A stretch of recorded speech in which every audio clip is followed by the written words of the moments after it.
بچه ها این نقشه جغرافی است. بچه ها این قسمت اسمش آسیا است. شکل یک گربه در اینجا آشناست، چشم این گربه به دنبال شماست. بچه ها این گربه ایران ماست. بچه ها از هر گروه و هر نژاد، از هر گروه و هر نژاد دست اندر دست ما ایستاد. فارغ از هر زنده باد و مرده باد، سر به راه مملکت باید نهاد. ما میهن عاشق صلح و صفاست.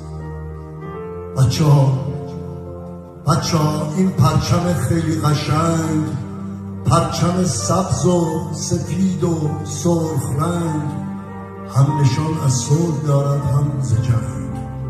خار چشم دشمنان چشم تنگ، افتخار ما به آن بی انتهاست. بچه ها این خانه اجدادی است. این خانه اجدادی است. گشت ویران تشنه آبادی است.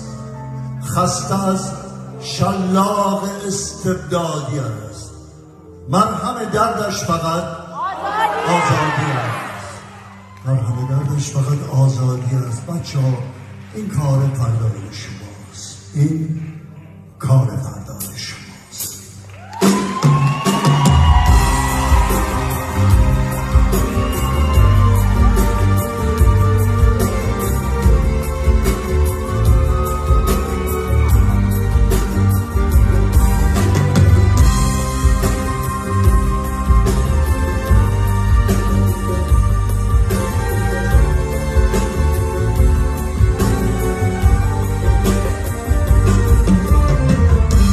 وطن پرنده پا در خون، وطن شکفته گل در خون، وطن فلات شهید و شب، وطن پاتون به سر خون، وطن ترانه زندان، وطن قصیده ویران،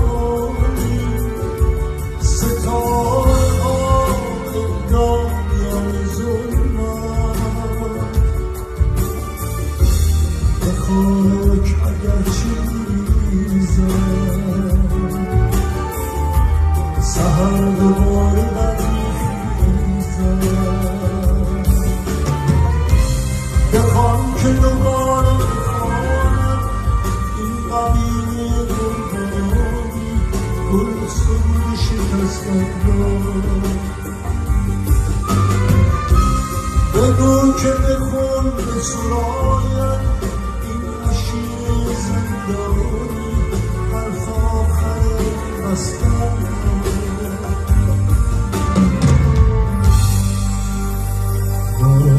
عشقی ما اگر شکنجه، اگر بند است و شلاق و خنجر، اگر مسلسل و انگشتر با ما تبار فدایی، با ما نور نهایی، به نام آهن و گندم اینک ترانی بزاری، اینک سرود مردم.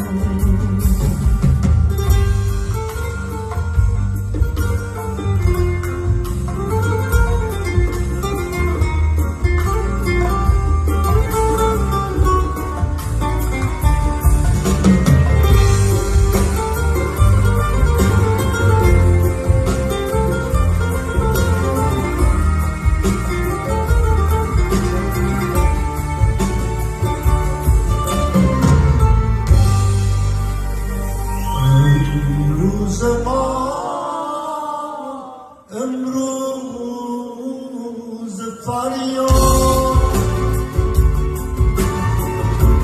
فردای ما روز بزرگ میان بگو که دوباره میخوانم با تمامی یارانم گل سرو شکستن رو بگو که به خون میسرانم دوباره با دل جانم حرف آخر دستم رو بگو به ایران بگو به ایران